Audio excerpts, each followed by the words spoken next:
Hello दोस्तों, नमस्कार। आज से हम एक नया सेगमेंट शुरू कर रहे हैं। नाम है उसका कोर कॉन्सेप्ट। आप देख चुके होंगे। कोर कॉन्सेप्ट का मतलब यह है कि पॉलिटिकल साइंस या उससे इतर भी बहुत सारे कॉन्सेप्ट ऐसे हैं जिनको लेके स्टूडेंट्स में बहुत कंफ्यूजन है।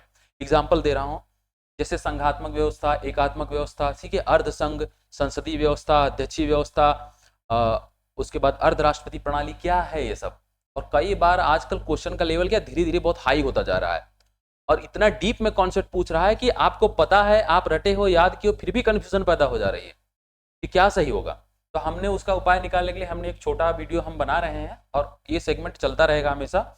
इसमें आपको क्या है, उस से रिलेटेड मूल मूल बातें आपको मिल जाएंगी इस वीडियो में। तो आज जो पहला हमारा है वो संसदीय प्रणाली पर है, यानी संसदीय प्रणाली से रिलेटेड मूल बातें आपको इस वीडियो में मिल जाएंगी। उसके बाद आप कहीं भी देखोगे संसदीय प्रणाली पहचानने में आपको बिल्कुल कोई कंफ्यूजन नहीं होगा।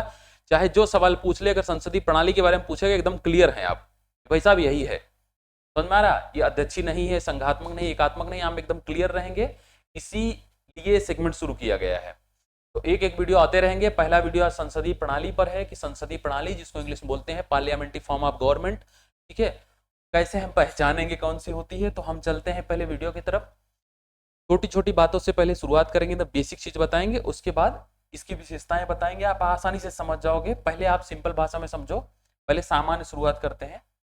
संसदीय प्रणाली समझने के लिए पहले हम समझेंगे सिंपल, पहले इसको देख लीजिए, भले अभी आपको क्लियर ना हो, धीरे धीरे सब क्लियर हो जाएगा आगे। संसदीय प्रणाली, सरकार के अंग आपने हमेशा पढ़ा होगा आपने। सरकार के कितने अंग हैं? तो सरकार के अंग हैं 3, आपने बहुत बार पढ़ा होगा। पहला है व्यवस्थापिका, दूसरा है कार्यपालिका, तीसरा है न्यायपालिका। पहले सिंपल लैंग्वेज में समझेंगे, फिर देखिए अभी संसदीय प्रणाली एकदम क्लियर होगी। पहले इसको ध्यान से देखिए आप। पहला व्यवस्थापिका। अब व्यवस्थापिका शब्द जो आया है वो आया है विधि से, ठीक बात है। विधि मतलब कानून, विधि इज द सेंस कानून, लॉ की बात कर रहे हैं। तो विधि जो है, जो कानून जो है, हम उसकी बात कर रहे हैं कि जो भी संस्था दुनिया में विधि बनाएगी, कानून बनाएगी, जो कानून बनाएगी संस्था दुनिया में विधि बनाएगी, उसका नाम है व्यवस्थापिका। बात है। तो दुनिया में जहां भी जो भी संस्था विधि बनाएगी, जिस भी देश में, हर देश में होगी, देश कोई भी हो, डेमोक्रेटिक हो, तानाशाही हो, कोई भी देश हो, ठीक है, कम्युनिस्ट शासन हो, लेकिन वहां पर व्यवस्थापिका होगी, क्योंकि कानून तो हर देश में बनते हैं। तो जो विधि बनाएगी उसको बोलते हैं व्यवस्थापिका। डिफरेंस क्या है? हर देश में इसका नाम अलग अलग है भाई साहब। जैसे आपको एक एग्जांपल देके कुछ बता रहे हैं, सिंपल भाषा में समझिए। भारत में जो संस्था व्यवस्थापिका है, विधि बनाती, कानून बनाती है, उसका नाम क्या है भारत में? संसद। आप जानते होंगे, आपने पढ़ा भी होगा। संसद ने अमुक कानून पास किया, संसद ने ये कानून पास किया, संसद ने आज ये कानून लागू करने के लिए पारित कर दिया, राष्ट्रपति को सिग्नेचर करने के लिए भेज दिया। तो उस संस्था का नाम है संसद। भारत में जो बनाती है विधि, यानी भारत की जो व्यवस्थापिका है, नाम है उसका संसद। क्लियर बात है? ठीक बात है। चलिए आगे चलते हैं। इंग्लैंड में जो संस्था विधि बनाती, कानून बनाती, व्यवस्थापिका जो इंग्लैंड की है, उसका नाम इंग्लैंड में क्या है? पार्लियामेंट।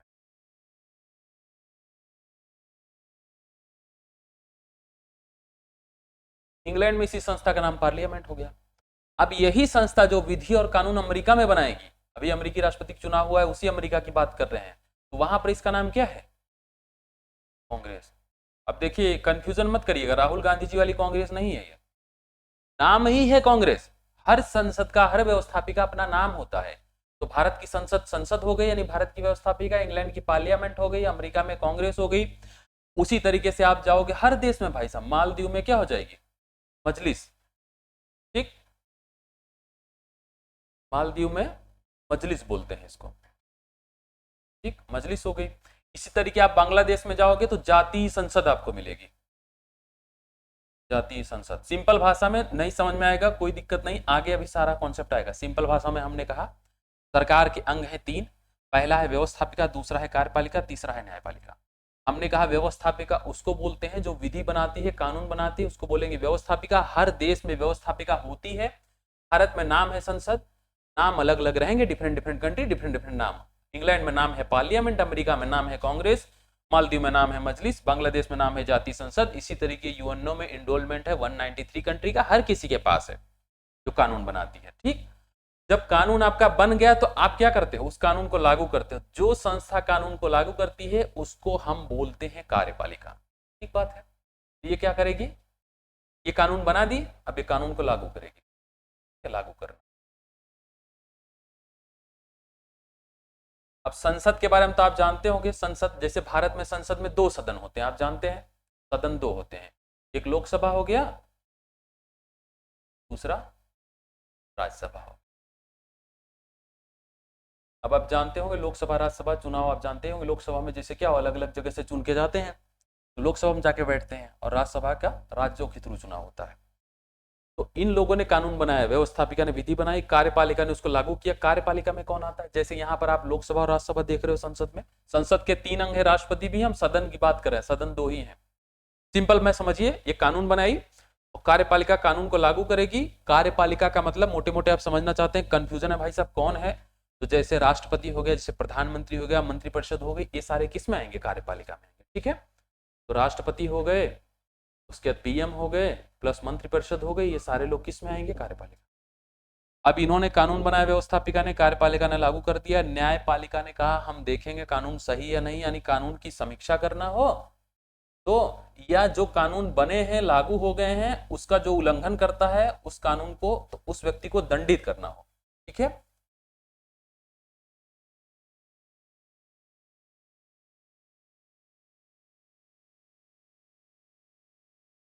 तो समीक्षा करना हो या दंड देना हो, ठीक, वो काम न्यायपालिका। 3 अंग 3 काम बटे हैं, व्यवस्थापिका विधि बनाएगी, कार्यपालिका लागू करेगी, न्यायपालिका क्या करेगी, कानून की समीक्षा कर सकती है और दंड दे सकती है कोई कानून का उल्लंघन करेगी। ये बात क्लियर है यहाँ तक, ये बात में कोई कंफ्यूजन नहीं है, हम सरकार के अंग पढ़ चुके हैं। अब यहीं से निकलेगा संसद का मामला।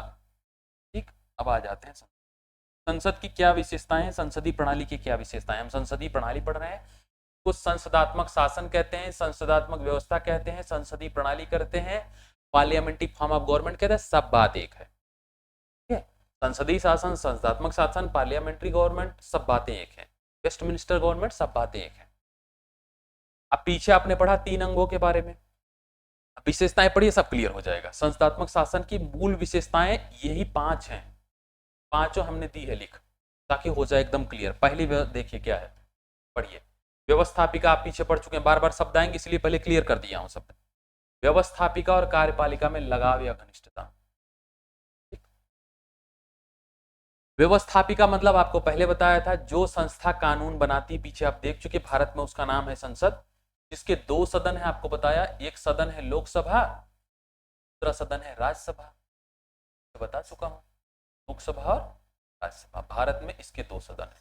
इसी तरीके से इसी संसद को, इसी व्यवस्थापिका को इंग्लैंड में पार्लियामेंट कहते हैं, अमेरिका में कांग्रेस कहते हैं। ठीक है, आपको बताया मालदीव में मजलिस कहते हैं, ठीक, कहीं सूरा कहते हैं, कहीं जातीय संसद कहते हैं, different different country different different नाम व्यवस्थापिका। कार्यपालिका जो लागू करेगी, कार्यपालिका में राष्ट्रपति, प्रधानमंत्री, मंत्रिपरिषद आएंगे। अब क्यों ये कह रहा है कि संसदात्मक शासन की विशेषता में लगाव पाया जाता है, घनिष्ठता, इसको समझिए, कैसे समझिए। व्यवस्थापिका इज द सेंस संसद इंडिया में, व्यवस्थापिका का मतलब है संसद, लोकसभा और राज्यसभा। अब लोकसभा के सदस्य बैठते हैं और राज्यसभा के सदस्य बैठते हैं इस संसद में, और यही लोग विधि बनाते हैं। ठीक है, तो लोकसभा में कौन कौन है, एग्जाम्पल आपको देके बता रहा हूं। प्रधानमंत्री नरेंद्र मोदी जी, ठीक है, प्राइम मिनिस्टर इस समय देश के, कहां से चुनाव लड़े हैं, वाराणसी से, वाराणसी से सांसद हैं। ठीक है, क्लियर बात है। तो एज ए सांसद प्रधानमंत्री वाराणसी से जाएंगे तो कहां बैठेंगे, संसद में। जब विधि बनेगा, व्यवस्थापिका में कानून बनेगा, प्रधानमंत्री नरेंद्र मोदी जा रहे हैं क्योंकि वाराणसी के हैं सांसद। ठीक, दूसरा, गृह मंत्री इस समय अमित शाह हैं। अमित शाह जी तो कहां से चुनाव लड़े हैं, गांधीनगर से, एग्जाम्पल के लिए, तो वो भी चुनाव लड़े हैं, वो भी सांसद हैं। तो अमित शाह जी भी क्या, जब कानून बनेगा तो कहां बैठेंगे, व्यवस्थापिका में, संसद में। बहुत सारे लोग हैं, बहुत सारे मिनिस्टर हैं, मैं 1-2 एग्जाम्पल दे रहा हूं। जैसे राजनाथ सिंह जी है, कहां से लड़े हैं चुनाव, लखनऊ से।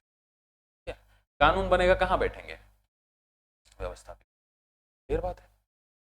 अब सोचो, प्रधानमंत्री नरेंद्र मोदी, अमित शाह जी और रक्षा मंत्री राजनाथ सिंह जी बैठ रहे हैं व्यवस्थापिका में, यानी संसद में कानून बना रहे हैं, लेकिन कार्यपालिका के भी सदस्य हैं, यानी कि जो सांसद है प्रधानमंत्री नरेंद्र मोदी, वही क्या है, पहले सांसद थे, उसके बाद वही प्रधानमंत्री बने। मतलब व्यवस्थापिका के सदस्य होते हुए कार्यपालिका के सदस्य बन गए, डबल पोस्ट होल्ड कर लिया। आप 2 नौकरी नहीं कर सकते हो, लेकिन संसदीय प्रणाली में व्यवस्था है कि आप 2 पद, मतलब आप सांसद भी हो, उसके बाद आप प्रधानमंत्री बन जा रहे हो। क्लियर बात है। सेम बात है, आप सांसद भी हो और आप क्या बन जा रहे हो, सारा मंत्रिपरिषद कार्यपालिका में आता है, मतलब आप सांसद भी और आप क्या बन जा रहे हो, गृह मंत्री। आप सांसद भी, आप क्या बन जा रहे हो, रक्षा मंत्री। ठीक है, अब चाहे लोकसभा से आए और चाहे राज्यसभा से आए।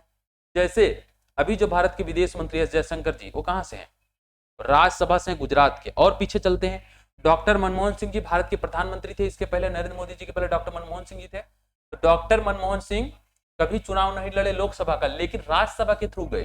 तो राज्यसभा के थ्रू भी जब कानून बनेगा तो कहां बैठेंगे, व्यवस्थापिका। तो डॉक्टर मनमोहन सिंह असम से राज्यसभा सांसद थे, क्लियर बात है, असम से राज्यसभा सांसद थे और बैठते थे व्यवस्थापिका में। वही मनमोहन सिंह जी बाद में प्रधानमंत्री भी है, तो सांसद हैं उसके साथ में प्रधानमंत्री हैं, कार्यपालिका में बैठेंगे। मतलब व्यवस्थापिका का आदमी ही कार्यपालिका में चुना जा रहा है, क्लियर बात समझो। अरे वो अपवाद है, 4-6 महीने के लिए कोई रह सकता है, लेकिन 6 महीने के अंदर उसको चुनाव लड़ना ही पड़ेगा। मतलब कार्यपालिका में वही रह सकता है जो व्यवस्थापिका का सदस्य है। ये संसदीय प्रणाली के संबंध में बात सही है। इसका मतलब क्या हो गया, अगर व्यवस्थापिका में से कार्यपालिका चुनी जा रही है, मेरे कहने का संदर्भ है कि अगर व्यवस्थापिका में से ही कार्यपालिका चुनी जा रही है, इसमें से ही ये चुना जा रहा है, ये क्या है, लगाव पाया जा रहा है ना, घनिष्ठता है। घनिष्ठता नहीं होगी जब इसी में का सदस्य इसमें है, तो घनिष्ठता है ना। अब आप कहेंगे अच्छा तो इसका मतलब दूसरी प्रणाली में नहीं पाया जाता होगा। हाँ बिल्कुल नहीं पाया जाता।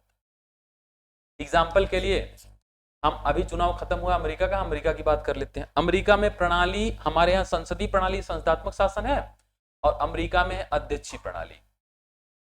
इसी अध्यक्षीय प्रणाली को, जो आपका नेक्स्ट वीडियो रहेगा इसी पे रहेगा, अध्यक्षीय प्रणाली पे। अध्यक्षीय प्रणाली इसको बोलते हैं, इसको कहीं कहीं राष्ट्रपति प्रणाली बोलते हैं। अब आप कहेंगे अच्छा तो मतलब यहाँ तो व्यवस्थापिका में से कार्यपालिका बन रही है, मान गए सांसद है वही प्रधानमंत्री बन गए, जो सांसद है वही गृह मंत्री बन रहे हैं, जो सांसद है वही रक्षा मंत्री बन रहे, मतलब पूरा मंत्रिपरिषद कहीं कहीं से संसद का सदस्य, व्यवस्थापिका सदस्य। राष्ट्रपति प्रणाली में नहीं होता, हाँ बिल्कुल नहीं। अमेरिका में ये संभव ही नहीं, हो ही नहीं सकता। अगर कोई व्यवस्थापिका का सदस्य है वो कार्यपालिका का सदस्य नहीं बन सकता। अगर गलती से भी उसने गलती कर दी तो क्या है, पोस्ट उसकी चली जाएगी, मतलब या तो मंत्रालय निपट जाएगा उसका, या तो क्या है उसकी सांसदी निपट जाएगी। मतलब दोनों पोस्ट वो नहीं होल्ड कर सकता, सवाल ही नहीं, क्योंकि वहां पाया जाता है शक्ति पृथक्करण। तीनों आपको सरकार का अंग जो है, व्यवस्थापिका, कार्यपालिका और न्यायपालिका, तीनों अलग अलग है। हम पीछे वाले वीडियो में चलते हैं, जैसे आपको अब यहाँ थोड़ा सा फिर क्लियर कर देते हैं आपका, ठीक है। अब इसका मतलब पीछे हम आपको बता चुके हैं एक बार के लिए। देखिए अब ये बात क्लियर समझ लीजिए, संसदीय व्यवस्था और अध्यक्षीय व्यवस्था क्या अंतर है। आपको बताया कि जो अध्यक्षीय प्रणाली है, राष्ट्रपति प्रणाली, इसमें क्या होगा कि व्यवस्थापिका का सदस्य कार्यपालिका का सदस्य नहीं होगा। अभी क्लियर किया हूं। हमारे यहाँ क्या है, जो सांसद है वही क्या बन रहे हैं, मंत्री बन रहे हैं। मतलब व्यवस्थापिका का सदस्य कार्यपालिका के संबंध में घनिष्ठता पाई जा रही है।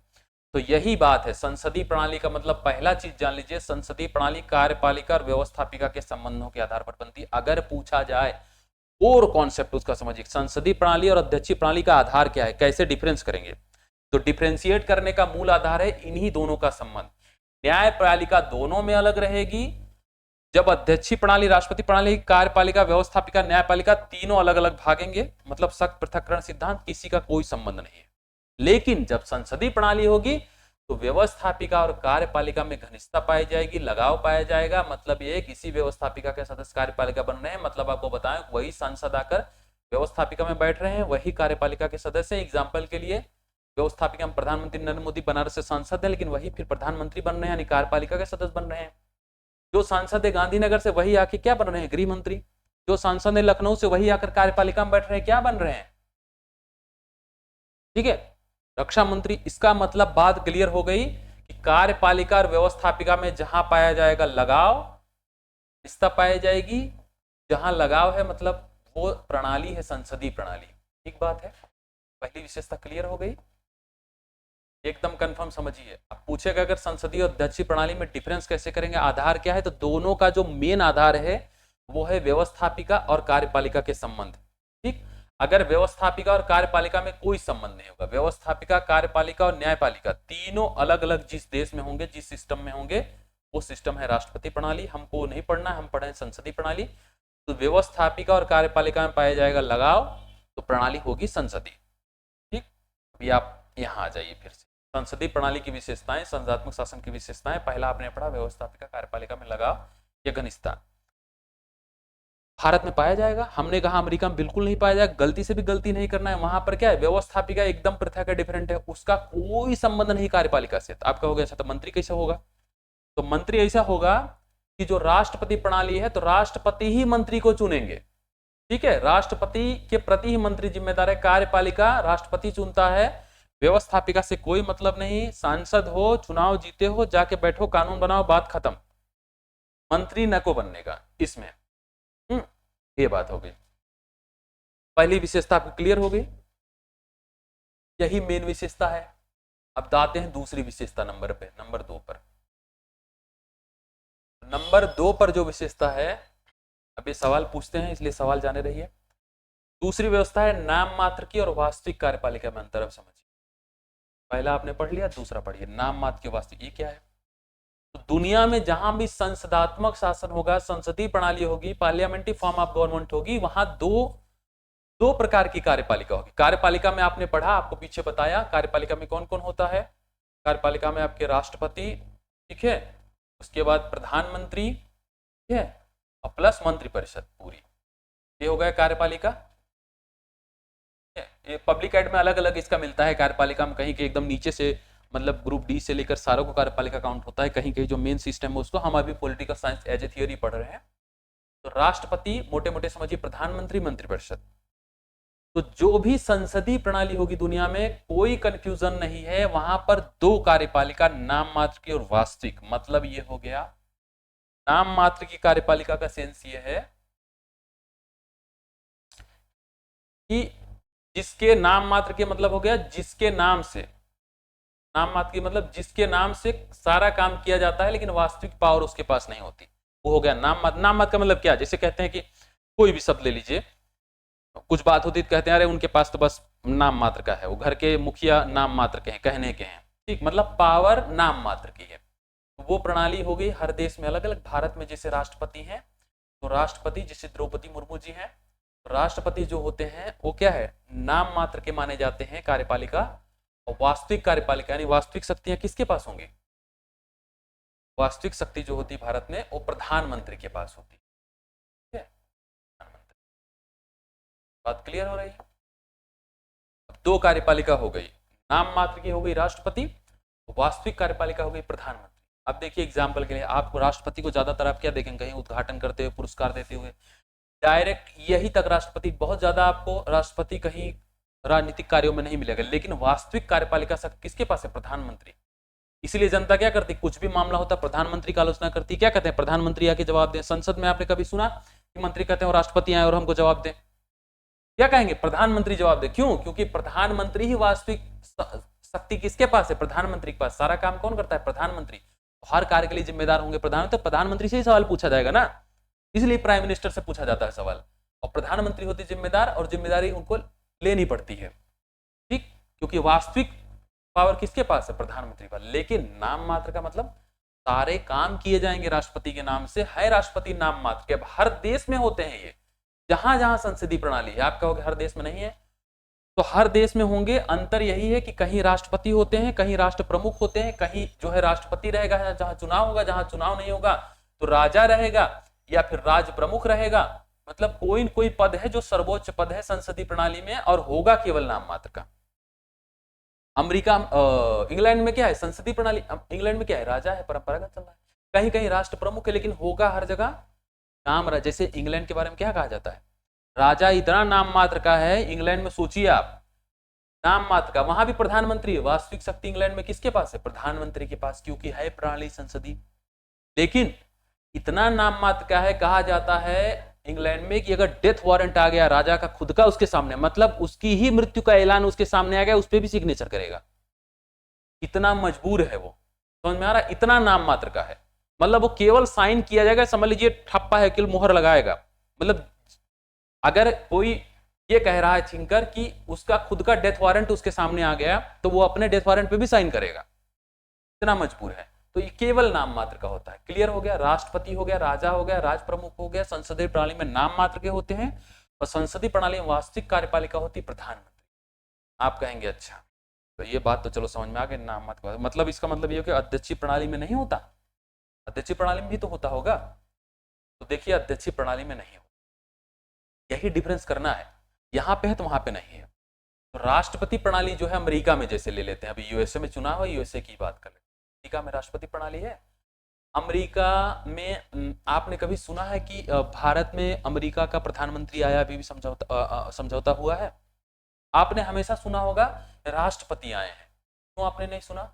आपने इसलिए नहीं सुना क्योंकि अमेरिका में कोई प्रधानमंत्री है, चाहे जहां सर्च कर लीजिए अमेरिका में आपको कोई प्रधानमंत्री नहीं मिलेगा, है ही नहीं, तो मिलेगा कैसे? ठीक है, क्यों नहीं है? क्योंकि प्रणाली है संसदीय वहां पर यूएसए में, सॉरी प्रणाली है अध्यक्षीय वहां पर, जिसको राष्ट्रपति प्रणाली बोलते हैं। अध्यक्षीय प्रणाली में केवल और केवल वास्तविक कार्यपालिका होती है, राष्ट्रपति होता है, उसी के पास सारी शक्तियां होती हैं। तो ये राष्ट्रपति प्रणाली में केवल और केवल राष्ट्रपति होगा। वास्तविक कार्यपालिका, वास्तविक शक्तियां किस में होंगी? राष्ट्रपति में। इसको बोलते हैं अध्यक्षीय प्रणाली या राष्ट्रपति प्रणाली। तो जो अध्यक्षीय प्रणाली होगी, जो राष्ट्रपति प्रणाली होगी, वहां पर केवल और केवल क्या होगा? एक ही प्रमुख होगा, और वो है वास्तविक कार्यपालिका, वास्तविक प्रमुख यानी राष्ट्रपति। ठीक। और जो संसदीय प्रणाली होगी, दो होगा, एक नाम मात्र का राष्ट्रपति या राज्य प्रमुख या राजा, और दूसरा होगा वास्तविक यानी कि प्रधानमंत्री, वास्तविक यानी कि प्राइम मिनिस्टर। दूसरी विशेषता भी क्लियर हो गई। पहला आपने देखा व्यवस्थापिका के सदस्य कार्यपालिका में आते हैं, जैसे प्राइम मिनिस्टर वगैरह के एग्जाम्पल दिए हैं। लगाव या घनिष्ठता इसलिए पाई जाती है क्योंकि उसी में से वो चुने जा रहे हैं। नंबर 2 है नाम मात्र का और वास्तविक कार्यपालिका। तो आप पढ़ चुके हैं, दो पोस्ट रहेगी, एक जो नाम मात्र का जिसके नाम से सारे काम किए जाते हैं। हम विदेश में जितने समझौते रक्षा कुछ भी करते हैं, आप जान लीजिए सब राष्ट्रपति के नाम से होता है, सब कुछ राष्ट्रपति के नाम से। इवन जब राष्ट्रपति सत्र संबोधन करने आते हैं, क्या कहते हैं? मेरी सरकार, मतलब इस तरह बोलते हैं, यानी कि उनके ही नाम से होगा। और वास्तविक लेकिन शक्ति जो होगी प्रधानमंत्री के पास होगी। इसीलिए संसद में कुछ भी होता है लोग प्रधानमंत्री जवाब देते हैं, प्रधानमंत्री आए, प्रधानमंत्री बताएं, प्रधानमंत्री जवाब दे, ये कैसे हो गया, वो चीन बॉर्डर पे क्या प्रॉब्लम चली, पाकिस्तान में क्या चल रही, क्या कर रहे हैं प्रधानमंत्री, ये सब जो सवाल है उसी प्रणाली की वजह से हो रहा है। ठीक है, क्योंकि वास्तविक पावर उनके पास है, तो वो है जिम्मेदार, ऐसा माना जाता है। नंबर 3 पर आ जाते हैं, ये समझ लीजिए कहीं भी आएगा, आराम से डिफ्रेंशिएट कर लेंगे आप। दो बातें क्लियर हो गई, तीसरी बात को भी क्लियर कर देते हैं। तीसरा है मंत्रिमंडल का सामूहिक उत्तरदायित्व। अब मंत्रिमंडल में आप देखोगे सामूहिक उत्तरदायित्व होता है, व्यक्तिगत नहीं। मतलब इसको बोलते हैं एक साथ डूबना, एक साथ उतराना। अब ये भी सवाल आ चुका है, जो लाइन टैगलाइन बोल रहा हूं, एक साथ डूबना, एक साथ उतराना किस प्रणाली की विशेषता है? एक साथ डूबना और एक साथ उतराना किसका है? एक साथ उतराना, एक साथ डूबना, एक साथ उतराना, ये प्रणाली है कौन सी? संसदीय। इसमें उत्तरदायित्व सामूहिक होता है, व्यक्तिगत नहीं। इसीलिए आपको देखा होगा जब कुछ भारत में पहले कुछ घोटाले बड़े बड़े हुए थे, ऐसा बात आई थी जब 2G घोटाला हुआ, ठीक है, 2G स्पेक्ट्रम घोटाला हुआ था, राष्ट्रमंडल घोटाले हुए थे, में ऐसे हुए। तो जब उसमें क्या हुआ, सालों में 2G में, राष्ट्रमंडल में, जब उसमें क्या हुआ, जब मिनिस्टर्स उसमें एक के बाद एक जेल जाने लगे, तो उनके वकील जब मंत्री फंसने लगे, तो वकील ने क्या कहा? वकील ने कहा कि, वकील ने सोचा वैसे तो बचेंगे नहीं, सारा जिम्मेदारी इनके ऊपर डाल दिया। तो वकील ने, आदमी क्या करता है, सोचता है किसी बड़े आदमी को फंसा लेता हूं तो साथ में मैं भी निकल चलूंगा। वकील ने क्या कहा, अरे साहब संसदीय प्रणाली पढ़े नहीं क्या? तो मंत्रिमंडल में उत्तरदायित्व होता है सामूहिक। ठीक है, तो जब एक मंत्री फंस रहा है तो प्रधानमंत्री भी तो फाइल पे साइन की, तो इनको भी लेके चलो ना, केवल हमको क्यों लेके चल रहे हो? उत्तरदायित्व सामूहिक। तो जब जब जब हम फंस रहे हैं, मतलब जब मैं हूं मिनिस्टर, जब मुझे लेकर जा रहे हो, मैं इसमें दोषी हूं, तो उसी फाइल पे उन्होंने भी साइन किया, उत्तरदायित्व है सामूहिक। तो प्रधानमंत्री मनमोहन सिंह को भी लेके चलो, साथ में चलेंगे सब।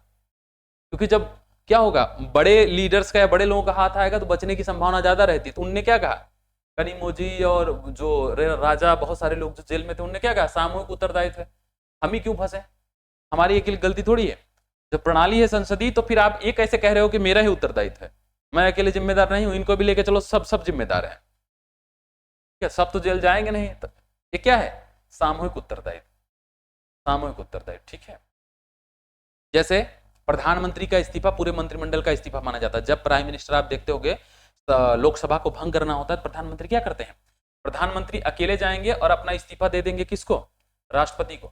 अब ये मत सोचिएगा कि सारे के सारे मंत्री लाइन लगाए रहेंगे, पहले प्रधानमंत्री इस्तीफा देंगे, फिर रक्षा मंत्री, फिर गृह मंत्री, सारे एक तरफ से लीजिए साहब, ऐसा कोई लाइन नहीं लगा रहता। केवल प्राइम मिनिस्टर, केवल पीएम जाएंगे और प्रधानमंत्री दे देंगे राष्ट्रपति को इस्तीफा। लोकसभा जब भंग करनी होती है तो राष्ट्रपति को प्रधानमंत्री दे देंगे इस्तीफा, और प्रधानमंत्री का जो इस्तीफा है पूरे मंत्रिपरिषद का इस्तीफा माना जाता है। ठीक, वो रिजाइन करते हैं। अब 3 बात क्लियर हो गई। व्यवस्थापिका में से कार्यपालिका चुनी जा रही तो पाया जाएगा लगाव, यह है संसदीय प्रणाली, अध्यक्ष में नहीं पाया जाएगा। ठीक है, दूसरा आपने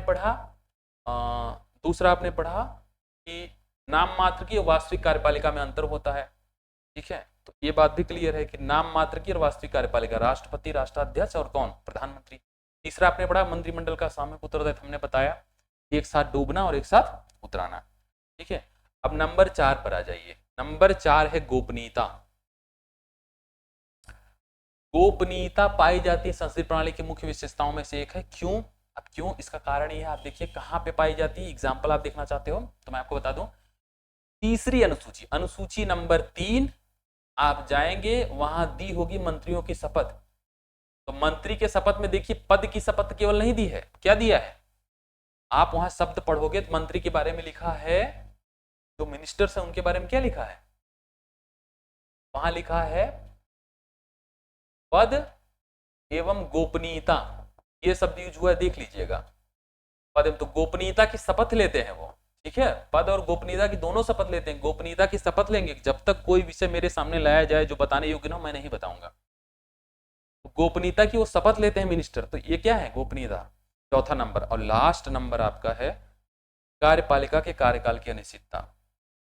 अब देखिए, ट्रंप साहब के पहले जो बाइडेन थे राष्ट्रपति, 4 साल उन्होंने पूरा किया। जो बाइडेन के पहले ट्रंप थे राष्ट्रपति, अभी ट्रंप है, इसके पहले जो बाइडेन पहले भी थे, वो 4 साल पूरा किए। उसके पहले बराक ओबामा थे, 2 टर्म उन्होंने पूरा किया। उसके पहले अमेरिका में राष्ट्रपति कार्यकाल होता है 4 साल, प्रणाली है राष्ट्रपति प्रणाली में 4 साल फिक्स है। अगर राष्ट्रपति कहीं मर मुरा नहीं, निपट नहीं गए, राष्ट्रपति की तबियत नहीं खराब, मतलब बीमार हो गए, इस्तीफा दे दिए, मर गए, कुछ कंडीशंस हैं, यानी कि स्वस्थ रहे, सकुशल रहे, तो 4 साल पूरा अपना पूरा करते हैं। ठीक, ये बात है। लेकिन संसदीय प्रणाली में, जो हमारी प्रणाली है, इसमें ऐसा नहीं है। अगर आपके पास बहुमत है तब तो आप टिके रहोगे, आपके पास बहुमत नहीं है तो सरकार क्या है, गिर जाएगी। ऐसा बहुत बार होता है। एक एग्जाम्पल आपको दे रहा हूं, एग्जाम्पल आपको देके बता दे रहे हैं। जैसे 1989 के आसपास की बात है, हाँ 1989 में, 1989, ये शायद 2 दिसंबर, हाँ 2 दिसंबर 1989 की बात है।